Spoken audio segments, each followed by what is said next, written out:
تو وہ یہ بات جو individual قرآن کی progress. روشنی میں اگر ہم دیکھیں تو بات ڈفرینٹ ہے، جی کیونکہ اللہ سبحانہ تعالیٰ کہتے ہیں فَاسْتَبِقُوا الْخَيْرَاتِ، اپنے نفس سے مقابلہ نہیں، نیکیوں میں مقابلہ نیکیوں میں کرو. مقابلہ. کمپٹیشن جو ہے وہ نیکیوں میں لگے، چاہے وہ اپنی نیکی کے ساتھ ہو کہ پہلے کتنی نیکی تھی اب کتنی اور آگے بڑھنا ہے، یا کسی اور کے ساتھ ہو.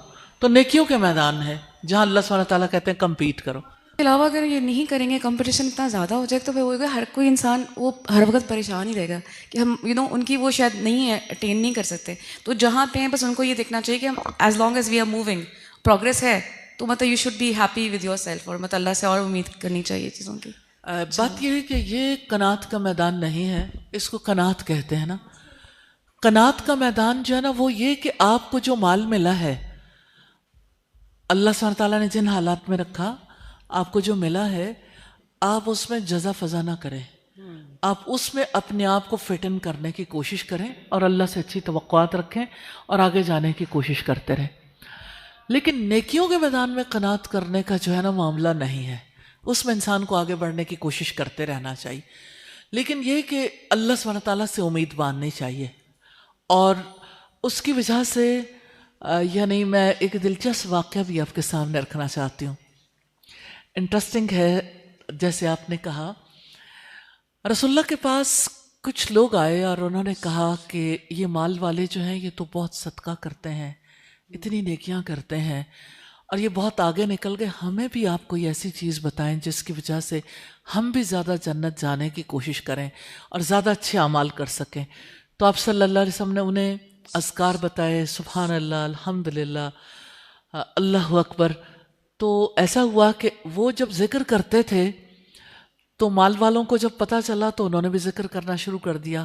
وہ پھر شکایت لے کے آئے کہ اللہ کے رسول آپ نے ہمیں بتایا ذکر کرنے کا، تو اب مال والے صدقہ بھی کرتے ہیں، ذکر بھی کرتے ہیں، تو اللہ سبحانہ تعالیٰ نے انہیں مال دیا اور ہمیں نہیں دیا. تو نبی صلی اللہ علیہ وسلم نے فرمایا پھر جو اس میدان میں اللہ سبحانہ تعالیٰ نے جسے جو دے دیا، جو آگے کرنا چاہے، بڑھنا چاہے، اس کے لیے مواقع موجود ہیں.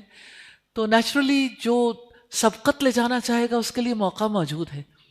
تو انسان سے حساب تو اسی کے مطابق ہوگا جو کچھ اس کے پاس ہے، جو وہ کر سکتا ہے، جتنی اس کی صلاحیت ہے، جتنی اس کی ایفرٹ ہے. لیکن اس کے اوپر اسٹیگنیشن کا شکار نہیں کرنا چاہیے اپنے آپ کو کہ وہ انسان اپنے آپ کو کہے کہ بس اتنا ہی ہو سکتا تھا.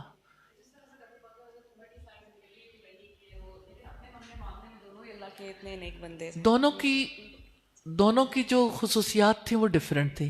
ایک میں تھوڑی نرمی تھی، دوسرے میں مزاج ایسا تھا جس میں زیادہ یعنی بہادری، شجاعت اور پاور تھی. تو اللہ کے رسول صلی اللہ علیہ وسلم اس کو امالہ کہتے ہیں، امالہ، کہ جس کے اندر جو چیز موجود ہو اسی کے مطابق اس کو ڈھال دینا، وہی اسی نوعیت کے کام بتانا. جیسے حضرت حسان بن ثابت تھے، میدان جنگ میں تلوار کے دھنی نہیں تھے، ڈرتے تھے. یعنی تھوڑا آپ کہہ سکتے ہیں کہ ان کے اندر اتنی شجاعت نہیں تھی. لیکن رسول اللہ صلی اللہ علیہ وسلم انہیں کہتے تھے کہ حسان شیر کہو جبریل امین تمہاری مدد کرے. یعنی جو کام وہ کر سکتے تھے اس کے لیے انہیں ابھارا کہ وہ کام کر لیں. یہ اگلی سٹیج کی ڈسکشن ہے. تھینک یو، جزاک اللہ خیر کہ آپ نے ایڈ کیا، اور سب لوگ جو ہیں وہ اس میں اپنی اپنی بات کو شامل کریں تو اور زیادہ بہتری آ سکتی ہے. السلام علیکم. وعلیکم السلام. جیسا کہ آپ نے کہا تھا کہ ہمیں اگر ہمارا تسمہ بھی ٹوٹ جاتا ہے تو ہمیں اللہ تعالیٰ سے مانگنا چاہیے. تو کیا نام ہے، اللہ تعالیٰ نے وسیلے بھی تو بنایا نا، تو ہماری فیملی کو کیسے پتہ چلے گا کہ اگر ہم انہیں بتائیں گے نہیں کہ ہمیں اس چیز کی ضرورت ہے تو ان کو کیسے پتہ چلے گا کہ ہمیں اس چیز کی ضرورت ہے؟ بتانے سے تو کسی نے نہیں روکا، ایک اعلیٰ درجے کا کام ہے. ایسے بتائیں سے بھی میں جب یہ کہتی ہوں تو دیکھو بیٹا، بات یہ ہے کہ اخلاق کے میدان میں اور عمل کے میدان میں کچھ باتیں ایسی ہوتی ہیں جو پروہیبٹڈ ہوتی ہیں، کچھ باتیں ایسی ہوتی ہیں جس میں آپ کا ایک چھوٹا درجہ ہے نا، ایک اس سے بڑا ہے، ایک اس سے بڑا ہے. تو یہ اعلیٰ درجے کا عمل ہے کہ آپ اپنی باتیں صرف رب سے کہنا سیکھ لو. اس کا یہ مطلب نہیں ہوتا کہ آپ کسی کے ساتھ شیئر نہیں کر سکتے، مل کے اپنے پرابلم سالو نہیں کر سکتے، آپ جو ہے وہ اپنی ضروریات کسی کے سامنے بیان نہیں کر سکتے. کر سکتے ہیں لیکن اعلیٰ درجے کا عمل. جزاک اللہ خیر. استاذ ایک لاسٹ کوشچن ہے آج کے لیے کہ انشاءاللہ وہ کچھ ٹپس بھی میں آپ سے چاہوں گی کہ آپ ہمیں دیں تاکہ ہم جب نیکسٹ فیتھ ریلوڈیڈ کے سیشن میں آئیں تو تھوڑا سا اپنے ایمان کا جائزہ لیتے رہیں. If I can say it's a fake world, تو اس میں کس طرح سے پتہ چلتا ہے, کیونکہ فیکنس کی تو بہت انتہا ہو گئی ہے ہمارے ارد گرد, اور کہ ہم ریئل ایمان پر ہیں یا نہیں ہیں, وہ کون سی ٹپس ہیں, وہ کون سے پوائنٹس ہیں جس کا ہمیں جائزہ لیتے رہنا چاہیے؟ دوبارہ آپ دہرائیے گا. مطلب ہم اس ماحول میں رہتے ہوئے کس طرح سے جائزہ لے سکتے ہیں کہ ہم ریئل ایمان کے اوپر ہیں یا نہیں ہیں؟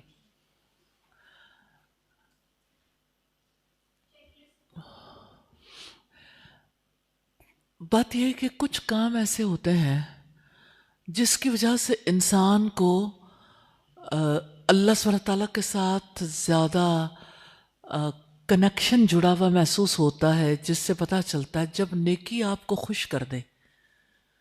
نیکی کا کام آپ کے دل کو اگر خوشی دیتا ہے تو یہ ایمان کی نشانی ہے. ایمان کی بہت ساری نشانیاں ہیں اور بہت سارے ایسے کام ہیں جن سے پتہ چلتا ہے.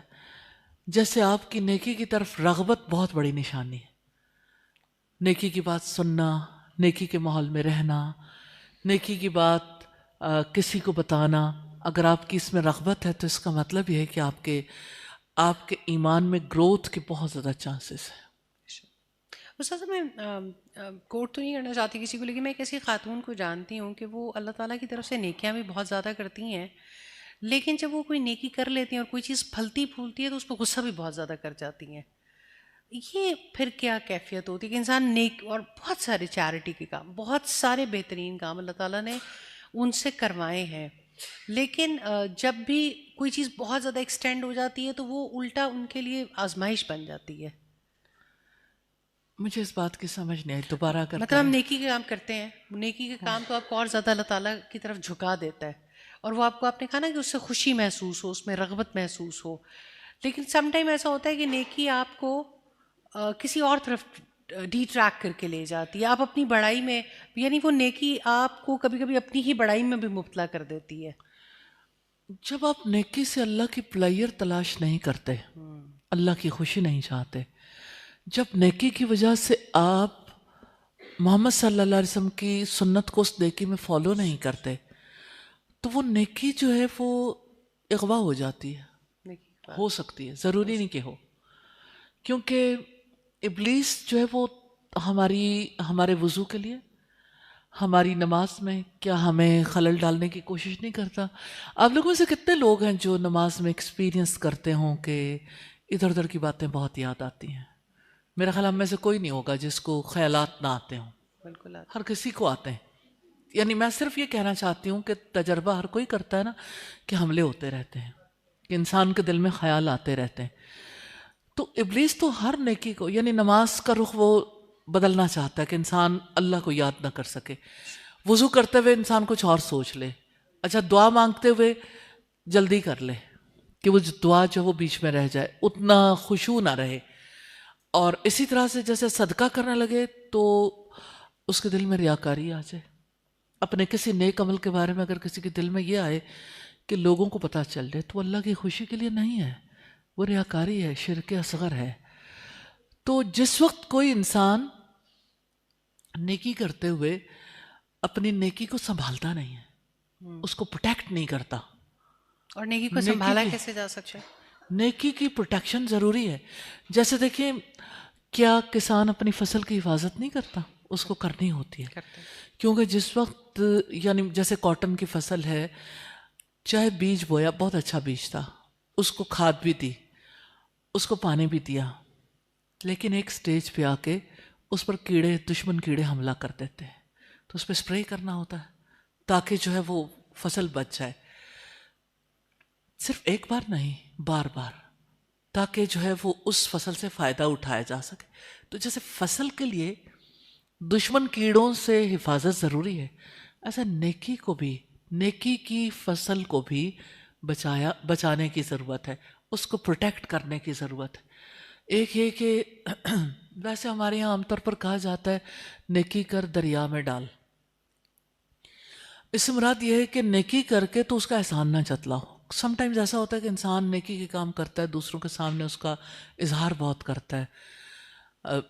مثال کے طور پر جیسے گھر میں کام کرنے والے ملازم ہیں, اگر ان کو ایکسٹرا فیور دیے تو ان کو یاد دلائیں گے بار بار, تو وہ نیکی ضائع ہو جاتی ہے. جی کچھ کہنا چاہیں؟ ہاں بول دیجیے. جی بول. اس بات کو یہیں سے ایڈ آن کر رہی ہوں جی ضرور. کہ جس طرح کہتے ہیں نا ایمان جو ہے وہ اتنی آپ کے دل میں جڑ جب پکڑتا ہے فیتھ, تو آپ کے اندر اتنی ہیوملٹی آتی ہے, اللہ کا احسان جس طرح, تو جس طرح درخت پھل جتنا آتا ہے اتنا ہی جو ہے وہ جھکا رہتا ہے.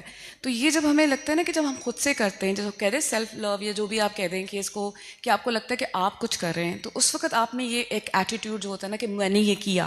ویئر ایز جو دوسرا اپوزٹ ہے, جب فیتھ آپ کے اندر صحیح انگرینڈ ہوتا ہے نا, تو آپ کو ہوتا ہے کہ وہ ما توفیقی اللہ باللہ, جو اللہ نے لا حول ولا قوت الا باللہ سا یا ھذا من فضل ربی. تو جو ہے کہ جب اور ربنا تقبل منا, کہ اللہ ساتھ ساتھ کر رہے ہیں کام, بٹ ساتھ ساتھ اس کا خوف بھی ہے کہ اللہ قبول کرتا ہے, یعنی ہمارے دل کی نیکی قبول کرتا ہے. بیکاز سب سے پہلے تو یہ نیت ہے آپ کی, اعمال تو بات میں, کیوں کہتے ہیں مومن کی نیت جو اس کے عمل سے بہتر ہے. تو دس از ویری امپورٹنٹ. جزاک اللہ خیر. اس میں کوئی شک نہیں کہ انسان اپنی نیکی کا رخ اللہ سبحانہ تعالیٰ کی طرف موڑے اور اس کو اللہ تعالیٰ کی طرف سے سمجھے. ایون دن ایسا ہوتا ہے کہ کتنے ہی لوگ ہیں جو اپنی نیکی کا پھر بھی اظہار کرنے سے باز نہیں آتے.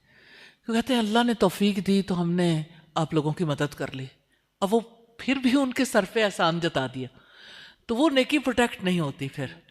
تو یہ ہے کہ نیکی کرنے سے پہلے اللہ سبحانہ تعالیٰ کے لیے کرنے کی نیت, اللہ کو راضی کرنے کی فکر, پھر اللہ سے اجر پانے کی تمنا, اور یہ کہ اللہ نے توفیق دی تو یہ ممکن ہوئی. لیکن یہ کہ اس نیکی کو کر کے کسی کے سامنے اس کا اظہار کرنے سے رکیں. چھپی ہوئی نیکیاں کرنا بہت ضروری ہے. نیکی کو بہت زیادہ ظاہر نہیں کرنا چاہیے, کیونکہ نیکیاں جب زیادہ ظاہر ہوتی ہیں تو اس کی وجہ سے یعنی اس نیکی کے جو اثرات انسان کے اوپر آنے چاہیے وہ بھی کم ہو جاتے ہیں, وہ اثرات پہ متاثر ہوتے ہیں. جیسے قرآن مجید میں زکوٰۃ کے بارے میں آتا ہے کہ اگر تم چھپا کر کرو تو یہ بہت اچھا ہے, لیکن اگر تم اس کا اظہار کرو تو بھی کوئی حرج کی بات نہیں ہے. لیکن جو اظہار کرنا ہے نا, اس کی وجہ سے ٹھیک ہے دوسروں کو رغبت مل سکتی ہے, لیکن کتنے ہی لوگ ہیں جو یہ سمجھتے ہیں کہ اگر ہم نے اظہار کیا تو ہم بچ نہیں سکیں گے, تو وہ اپنی نیکی کو پروٹیکٹ کر سکتے ہیں.